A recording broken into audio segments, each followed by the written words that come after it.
যদি ভবিষ্যৎ মুখোমুখি হুমকির, আমরা হাজির থাকি সুরক্ষায়।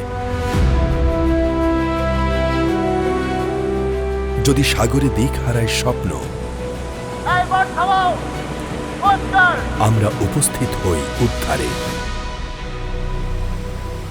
যদি জীবনের আকাঙ্ক্ষা হয় জিম্মি, আমরা আগুয়ান সাহসী অভিযানে। যদি চক্রান্তে সক্রিয় অপশক্তি, আমরা কঠোর তার দমনে। দেশপ্রেমে দায়িত্ববোধে আমরা অটল, কারণ আমরা ডাক শুনি আগামী। মানুষের নিরাপত্তায়, ভবিষ্যতের পাহারায় আমরা জেগে থাকি উপকূলের ভালোবাসায়। আমরা কোস্টগার্ড, এই উপকূলের অভিভাবক।